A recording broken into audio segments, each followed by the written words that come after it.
Waking up in the morning, thinking about so many things. I just wish things would get better. I'm trying to get rid of them, but nothing seems to stay the same.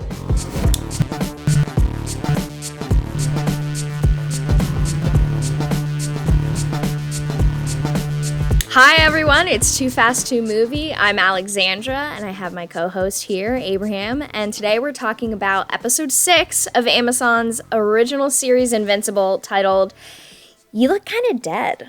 If you like this and want to see more, be sure to subscribe, hit the bell for notifications. We put out new videos every week on this channel, and major spoilers ahead for this episode, so you've been warned. Man, we learned not a lot. Nope. More questions, almost no answers about anything. It's not a bad episode by any means. No, it just did feel like, well, I'll put this out. I felt like it didn't move the plot forward very much, but I did watch the Amazon commentary and kind of creator. He talks about those robots and D.A. Sinclair.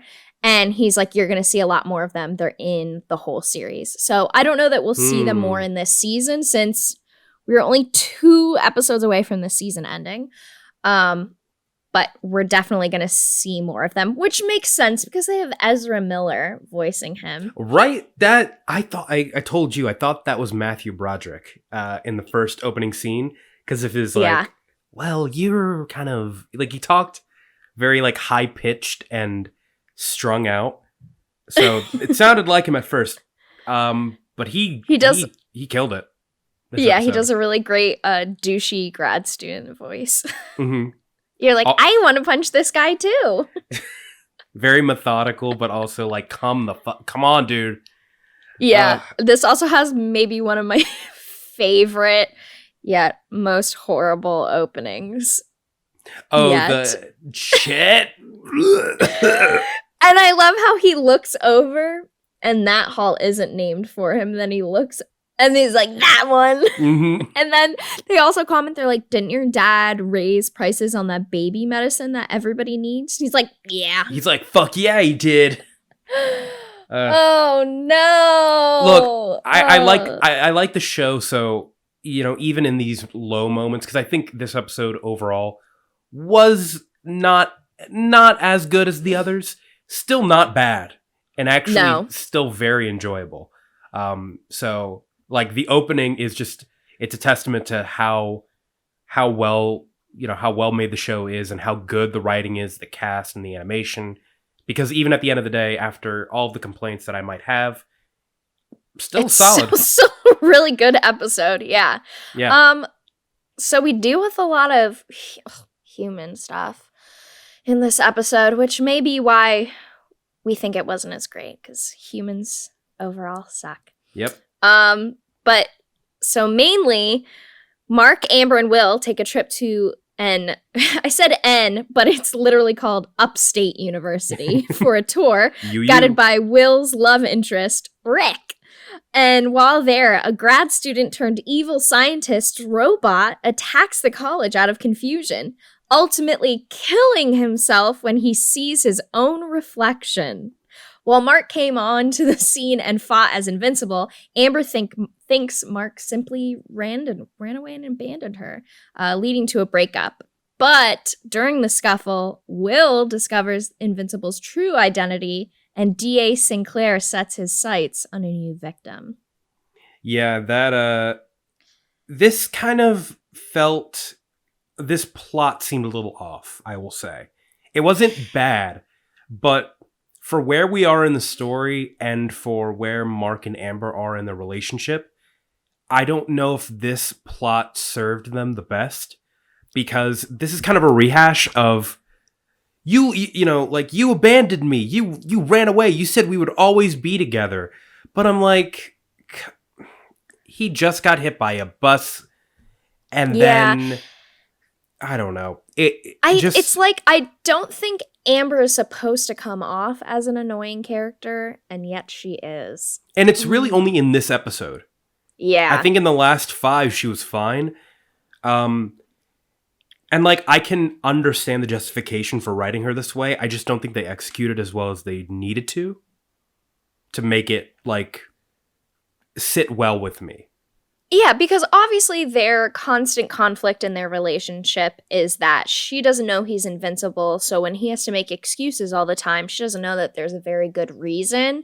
And so it kind of keeps coming to a head. But I think especially in this instance, it's like, she's like, you left me. And it's like, no, he just got out. In her, what she should be thinking is he just got out of the way of this giant cyborg thing, and he took people with him too. Like, yeah, like he ran back in to save people. He's like, I'm not gonna stay in the area and like watch this thing. Like, what, bitch? Why aren't you running too? And his excuse is, I went to go get help, and then like a few seconds later, the police come. So like, it's a pretty believable lie.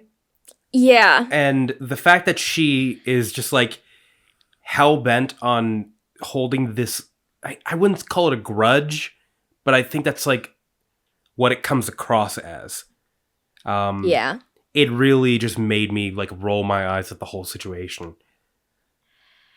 Yeah, I just don't love the way that she's being portrayed. I think they could have written something a little bit different, like especially because she so quickly is like, yeah, okay, let's stay together and go to college together so easily, and then one thing happens and she's like, we're done, right?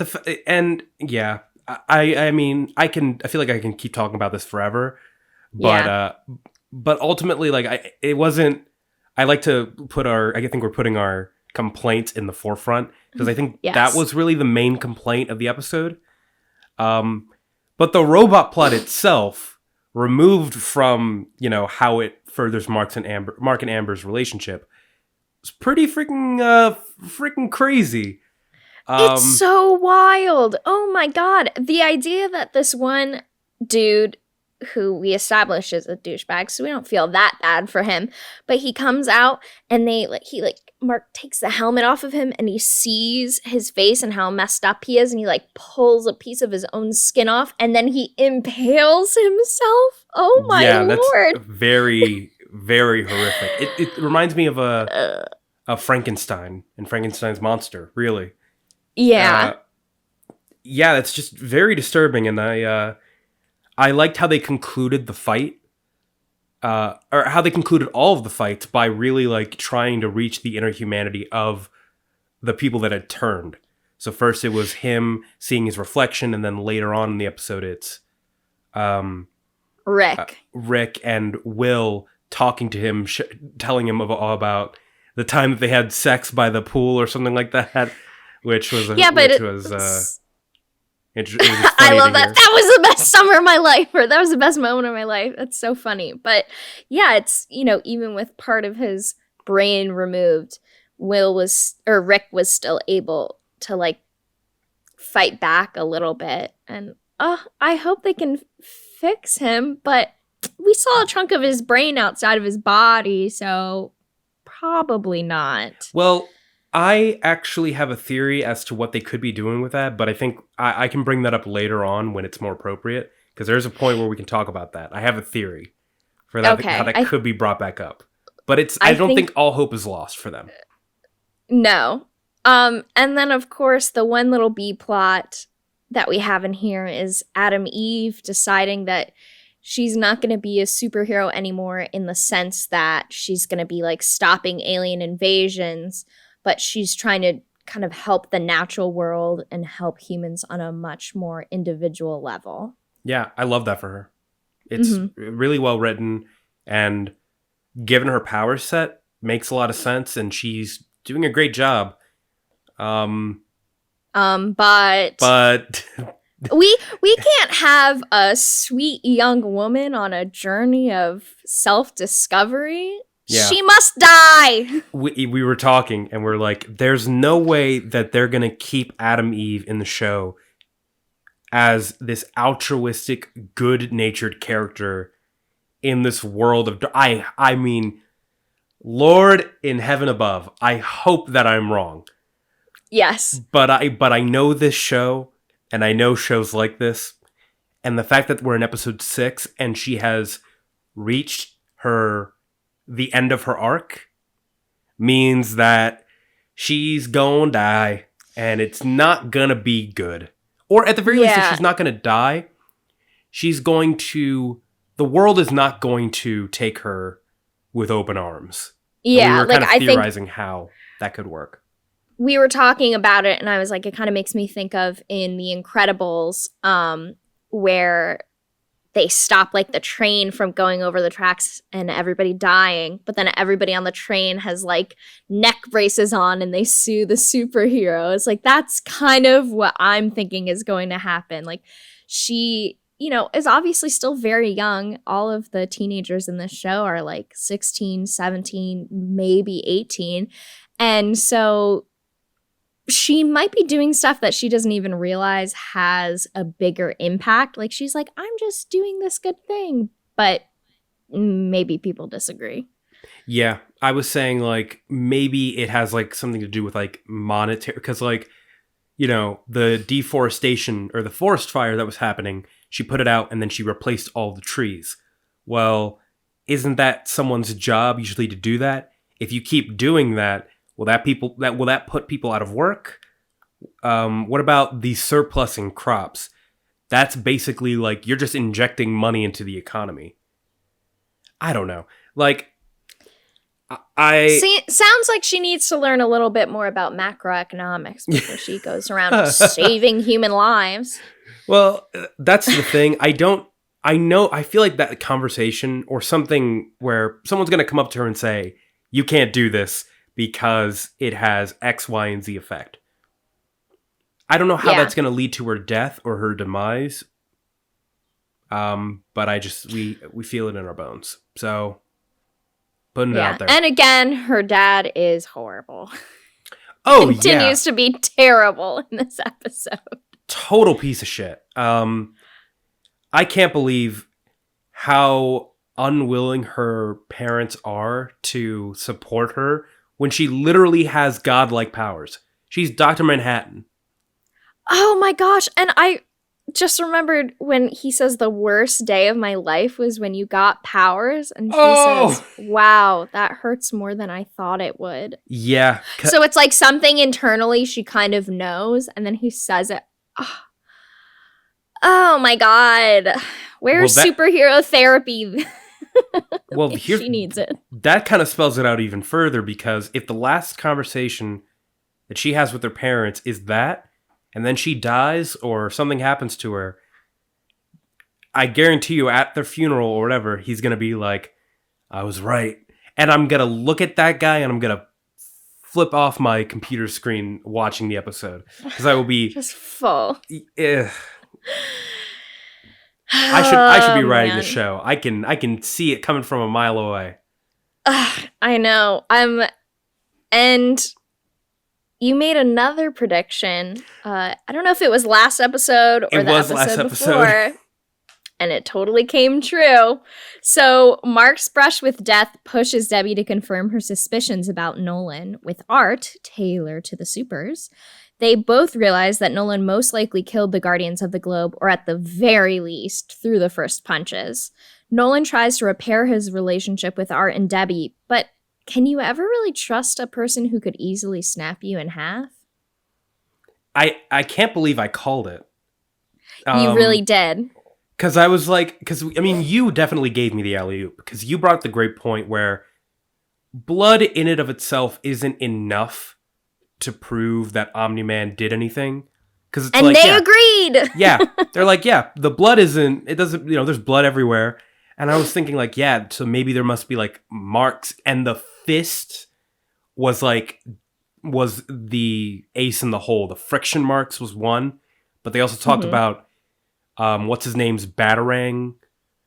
They're the Justice League, so I'm calling them Batarangs.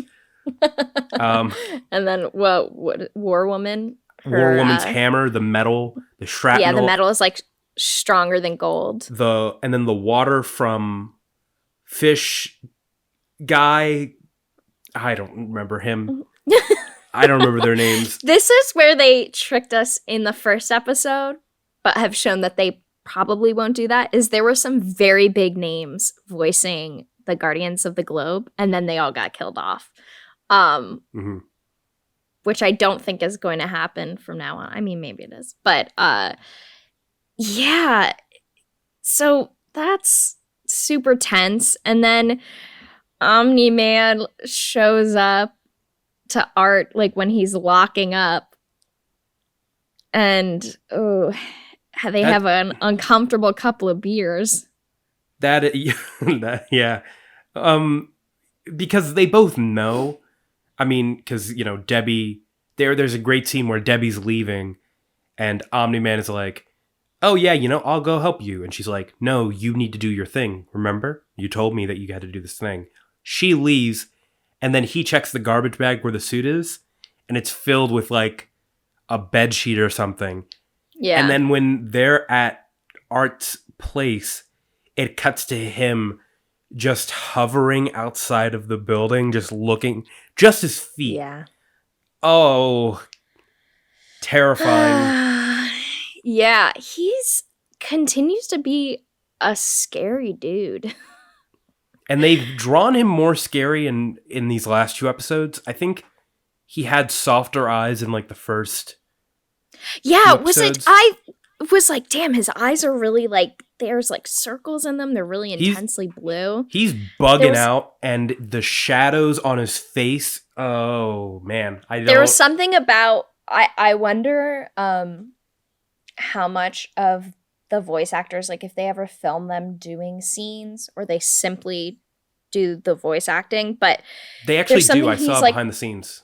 Oh, they do? Okay, yeah. Because I was something that so it reminded me of J.K. Simmons. He's like on the chair and he just like looks up, and something about that was so menacing to me, where he's just like, oh, these fucking humans. I was like, that's a very like that had to be from the actor doing that's it, that's what you thought of that scene? I don't know, because it's like he's laughing with Art. He brings beer. It seems like he clearly wants to like get him back in on his side, but then it's also like they really emphasize when he just pops that bottle off with his thumb, like.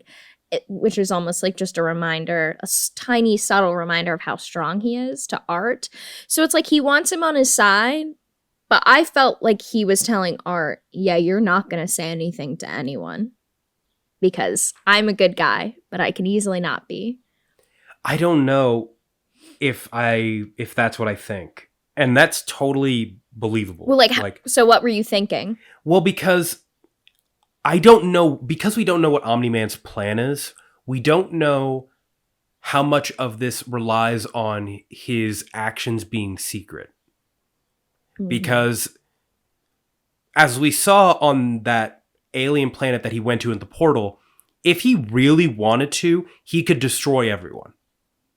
Like he could fly through buildings, destroy everything in a matter of seconds. And the Guardians of the Globe are dead. The biggest threat are gone. So he can, at really any point, snap and kill everyone.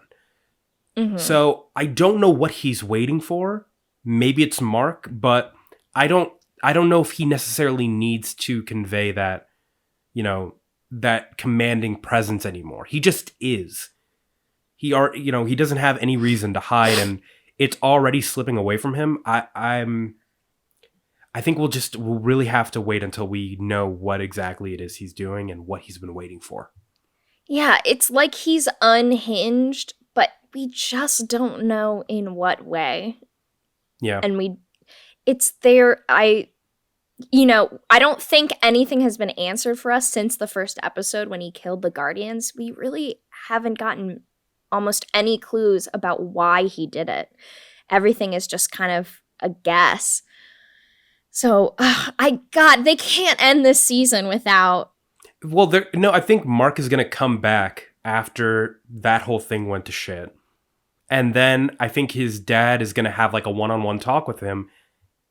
Because Mark just got done realizing like, I really want this to work. Like, he really wants to be a human on Earth, go to college, live a life. Omni-Man seems to have other plans because he keeps talking about this responsibility. So when he comes back, they're going to be butting heads. Mm-hmm. And then that'll probably catapult us into the finale where they have some kind of face-off, whether it be a conversation or an actual fight. I don't know. But they're going to spill the beans. I can't imagine them ending any other way. Yeah. So kind of our last little chunk for this episode has to do with the new Guardians of the Globe. So Black Samson and Monster Girl survive the fight, but Robot's involvement and interests still kind of remain unclear. Black Samson seems to regain his powers, which are still unknown to the show watchers, and Robot dispatches a drone to the Arctic to get a highly guarded flower that will aid in Monster Girl's recovery. Meanwhile, the Mauler brothers are skeptical of Robot's plans and promise of payment, so they seek an insurance policy, seemingly in the form of Immortal's body. Thanks, Reddit. Upvote. Yeah. Like, I mean, we kind of like, you just said this, like, there's so many things that are unanswered. Like, we still don't know anything about the clone or either the clone or the thing that Robot has, the test tube baby thingy. We don't know what either of those things are for. We don't know what's up with him and Monster Girl. The Sequids are still a mystery. Yes, the Sequids! And then they throw in the Immortal's body. I don't know. I love that there were just some kids that are going to not just deface a grave, but literally dig up a body and drink from a skull.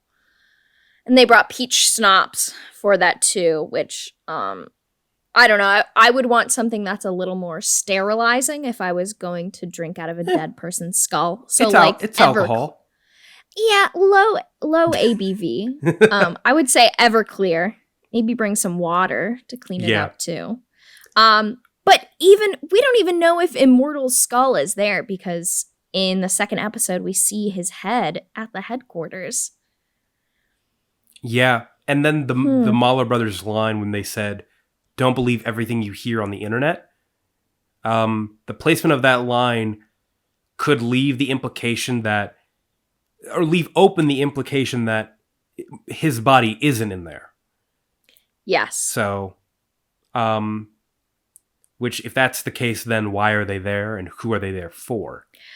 Also, just the irony of they're going to drink out of his skull to become immortal, but they're drinking out of his dead head skull. He's clearly wasn't immortal. He died. Kind of false advertisement on the name, you know? I don't think the kids really thought it out. No. They're dumb, clearly. But here's the thing. If the Immortal is alive, then I guess why? What is going on with the Mauler? I guess it's just because the Mauler twins want the insurance of the bodies. Mm-hmm. But does that mean that Robot wants to clone the Guardians of the Globe and bring them back? Or are they trying to clone Immortal and have him be on their side?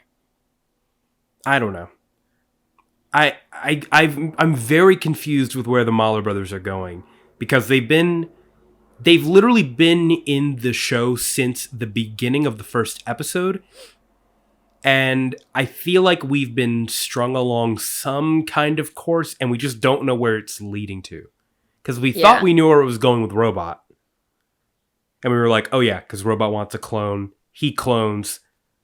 Boom. Pieces fit together. But then there's this now extra bread trail of, and also the dead superheroes that were here, we want that as insurance. But what does that really even mean? Yeah, like how is that an insurance policy for them against Robot? It's very interesting. I mean, I think the main thing that I like to come out of this episode is Will discovering Invincible's identity. And so now Mark has someone on his side that can further help like cover for him. I also think, they said this in the commentary, that there's like a long tradition of normal best friends to superheroes. And that Will is like that times 100. He really is. He's so funny. And I'm glad that like now he's back and we'll probably be seeing a little more of him since he knows Mark's identity now. Oh yeah, for sure. I'm glad that he's alive. I'm also glad that Black Samson and Monster Girl made it out. Yes, okay. And I'm so interested to see what's happening with Black Samson. Yeah. I'm interested to see what's happening with Monster Girl because I think they just confirmed it that Robot loves Monster Girl. Yeah. And I think it's really, really weird. But I'm wondering if the Rexplode clone might have something to do with that. Like to fix this, the fact that he's a robot. I don't. It's really weird. So there's so many questions that have to be answered in the last 2 episodes. So I'm excited to see how they kind of string everything together. And we're definitely getting so many more seasons of this show because there's just so much to explore. Oh yeah. Well, apparently they've fast-tracked a lot of the events of the comics and squeezed it into the first season. So I'm not sure how many more seasons they could pull off. Maybe another 2? I want it to go on forever. I do too. I really do too. It's so good. Even on a down week, it's still the highlight of my week. So yeah. Kudos to Jeff Allen. I believe that's the writer of this episode. Yes. Did a fantastic job. And yeah, Invincible's for sure my top animated show of the year, if not top 5 of all time. Oh, absolutely. Absolutely. But with that, I think we're going to wrap up this episode. So let us know what you thought about everything about this episode. How you felt it kind of ranked amongst the other episodes as well. And if you like this, check out our coverage of My Hero Academia and The Falcon and the Winter Soldier here on the channel. We also have a web series that's been selected for a couple film festivals, so check out Interview Philly, specifically episode 203. All right. Bye-bye. Bye, guys.